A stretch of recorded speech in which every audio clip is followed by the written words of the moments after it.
Marami ka pang pangarap na tutuparin natin. Walang imposible ka doon. Salamat. If we just smile, we can forget all of our troubles for a while. So ayun guys, welcome dito sa AnTV. So itong araw na to ay sobrang blessed dahil ito na yung araw na binigay ni Lord para iplano na tuparin na yung matagal na pinapangarap ng papa ko. Matagal niya ng kahilingan na gustong matupad. Ngayong araw na to ay araw ng Sabado. Umuwi ako dito sa farm dahil bukas ay araw ng Linggo at kailangan nating unahin si Lord. Magsisimba kami sama-sama. At syempre guys, itong papa ko na to, dahil si papa ay merong pinapangarap na matagal niya nang gustong matupad. Ito kasing papa ko na to guys, maraming talento.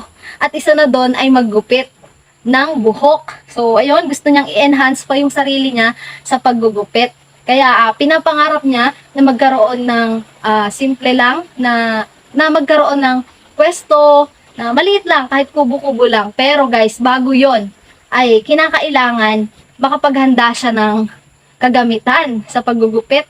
Like gunting, suklay, brush, yung cover kapag nagugupit. At syempre, yung resort ba tawag doon? Basta. At syempre, malaking salamin at upuan, yung naikot. Yun yung mga simpleng bagay na gusto niyang magkaroon siya. Kaso nga lang guys, sa katulad natin, syempre, kinakapos din tayo, di niya agad maihanda. Kaya napakatagal na nito guys na pinaplano niya, pero hindi niya maumpi-umpisahan yung gusto niyang negosyo na pagupitan. Actually guys, meron na siyang nai-ready. Dahil matagal niya na itong pinapangarap, meron na siyang naihanda na gunting, suklay, at brush. Meron na rin siya yung resort. Kaso nga lang guys, may dalawa pa siyang hindi pa nabibili. Dahil nga may kamahalan to, kaya hindi niya pa nabibili. Pero dahil napakabuti ng Lord sa ating buhay, dahil napakabuti ng Lord at napakabait niya sa atin, binigyan niya tayo ng pagkakataon na tuparin yon, yung bagay na yon. Binigyan niya tayo ng pagkakataon na makabili ng salamin at upuan na naikot. Kaya bukas guys, isusurpresa natin yung papa ko at titignan natin kung anong magiging reaction niya kapag ibinigay natin yon. Ito guys, matagal ko na tong pinag-iipunan dahil ito talaga yung pinapangarap ng papa ko. At syempre, hindi ko makakalimutan guys yung pag-support nyo dito sa page ko na AnTV. Ituloy nyo lang yan guys para mas marami pa tayong mapasaya, mas marami pa tayong masurprise ang tao at mabigyan ng mga gift, mga regalo na galing kay Lord. Syempre, ito, lahat ng to ay galing kay Lord. Kaya sa kanya tayo magpasalamat. So, ayun, bukas ay abangan nyo yung magiging reaksyon ng papa ko. Tapos na yung simba at mamaya, pag uwi namin sa farm, may naghihintay na sorpresa kay papa na wala siyang kaalam-alam. So, ito yung mga kapatid ko na kinuntsaba natin. Alam nila yung sorpresa na yon. Si Tisoy yung bunso. Magiging barbero na si papa natin. Matagal na kasing hinihiling yun ni papa. Matagal lang hindi. Secret mo. Ano ba yun? Pati ako masusurprise. Matagal na kasing hinihiling yun ni Papa. So, ayun. Ito na yung araw na binigay ni Lord para to pa rin na yung matagal niyang hinihiling. Na makompleto na yung kagamitan niya sa paggugupit. Dahil gusto niyang ma-enhance pa yung sarili niya doon, tulungan natin siyang makompleto yung gamit niya para maumpisahan niya na yung gusto niyang negosyo. Ayan na guys. Pupuntahan na namin yung salamin tsaka upuan. Papa walang kalam-alam. Walang kalam-alam. Dito pala. Puntahan na natin. Ayun sila Papa. Walang kalam-alam. Dito nga guys, malapit na kami kung saan namin kukunin yung naghihintay na sorpresa para kay Papa. Sobrang na-excite ako niyan, hindi ko may paliwanag yung tuwang nadarama ko kasi nga ito talaga yung matagal nang hinihiling ni Papa sa amin. Pero hindi niya sinabi na bilihan namin siya nito, bilihan namin siya ng ganyan. Basta sinasabi niya lang sa amin na pangarap ko nito. Kaya tuwang-tuwa ako kasi matutupad na yung kahilingan niya. Barbero na si papa, matutuwa yun. Sigurado. Bago nga kami umuwi dyan guys, may nakakilala dito sa amin sa palengke. Grabe, sobrang nakakatuwa at sobrang nakaka-appreciate nga yung mga ganitong tao. Kasi kahit nga nag-uumpisa pa lang tayo, may nakakakilala na sa atin. Dahil nga napapanood daw nila yung mga videos natin at sobrang nakaka-inspired. Kaya maraming salamat po kung nakakapagbigay kami ng inspirasyon sa inyo. Guys, huminto muna kami dito kasi may bibili niya atang tools si Tisoy para sa motor niya. So, ayun. Medyo masama pa yung pakiramdam ko at nilalagnat ako, sinisipon bago lang yung sipon ko. Pero hindi yung dahilan para ipagpabukas natin tong surprise na to kay Papa. So, ayun, sobrang excited ako dahil matutupad na yung matagal ng hinihiling ni Papa na makumpleto yung gamit niya sa paggupit. Malapit na. Kinakabahan na ako. Sana magustuhan ni Papa. Malapit na. Bababa na ako dito, Ding. Ayun guys, andito na kami sa farm. Kinakabahan ako, sana magustuhan to ni Papa. So, ayun. Huminto muna kami dito malapit sa may gate. Kasi kailangan namin i-blindfold si Papa. So, mauna na ako doon. Si Tisoy, mahuhuli muna. At after ko i-blindfold si Papa, susunod naman si Tisoy. So, ayun guys. Ayun. Basta ding sunod ka mamaya. Sana magustuhan niya to guys. Sana magustuhan niya to. Sana magustuhan mo to pa. Para sa to, matagal mo na tong hinihiling. At wish mo to. Isa to sa mga wish mo. Sana magustuhan mo. Thank you, Lord. Thank you. Thank you dahil tinutulungan mo ako na tuparin yung kahilingan ni Papa. So, ayun. Blindfold ko si Papa. Alam mo, ganyan lang. Hindi na si Tisoy. Pa! May surprise ako. Ano ba yun? Mag-blindfold ko.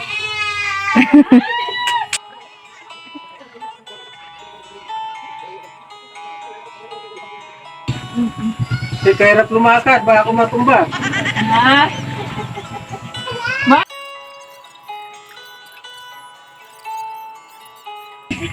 Pa, ito alam ko, isa to sa mga wish mo. Isa to sa mga kahilingan mo. Kaya sigurado ako, magugustuhan mo to at magiging masaya ka. Para sa'yo to pa. Matagal ko na tong pinag-ipunan. Kasi alam ko, matagal mo na tong hinihiling. Sana magustuhan mo pa. Ha?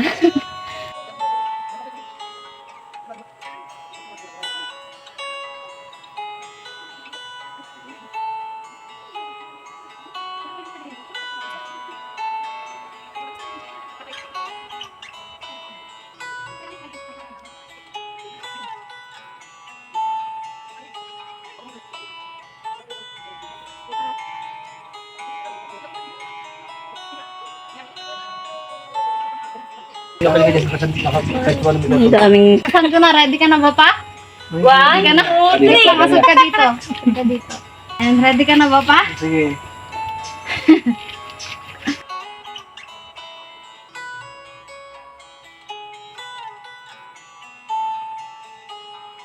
Kaya nga yan, yung pagupitan. Salamat anak dahil alam mo, bigyan kita ng magandang tama yung huwag kami magalis ng mamulang anak na nagbubuntis. Kasi kung umalis namin, maaaring ikaw ang wala. Maaaring wala rin yan. Kaya napakahalaga. Magpapamilya.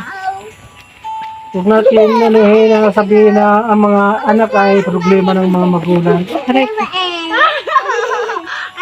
Dahil hindi natin alam na silang gagamitin ng Lord. Nakamatungba naman. Masasabi mo pa na binigay ako ni Lord para sa'yo. Oo. Kasi may plano ang Lord sa buhay mo. Pero ng plano ng Panginoon na talagang mensahe ko sa mga anak na dapat pag malalaki na sila, huwag kakalimutan yung mga magulang magpalaki sa kanila. Siyempre pa, kaya Sorry anak kung hindi ko kayo na ikumpara sa mga nakapagtapos. Sasalamatan ko dahil maski ko nakapagtapos mag-aaral, nakikita ko yung potensyal na Nakapag-wake up. magagawa ninyo ang mga bagay ng mga pangarap. Pwede this video po, bibigyan na po. Ayan pa, para sa'yo yan. Lalo pang pagpalain kayo ng Panginoon. Ako rin to. Mawala man ako sa inyong paningin, baon ko sa kabilang buhay ang kabutihan ng ginagawa sa akin. Ay, taliit. Ito po. So, pinag-ipunan ko talaga to para sa'yo. Kasi alam ko napakabilis ka ng oras. Darating yung araw na hindi na namin maiparana sa'yo to katulad ng ama. Kaya gusto ko bago ka, hindi, bago ka mawala. Gusto ko maiparana sa'yo to pa kahit hindi pa tayo na, kahit wala pa tayo din sa taas, sa rurok ng mga pinapangarap natin. Pero gusto ko maranasan mo to kahit sa paanong paraan. Simple lang pa. Para sa'yo yan, deserve mo yan pa. Marami ka pang pangarap na tutuparin natin. Walang imposible kayo. Salamat.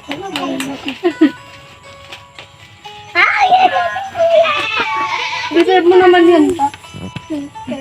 Pangarap talaga. Maganda yung ganito.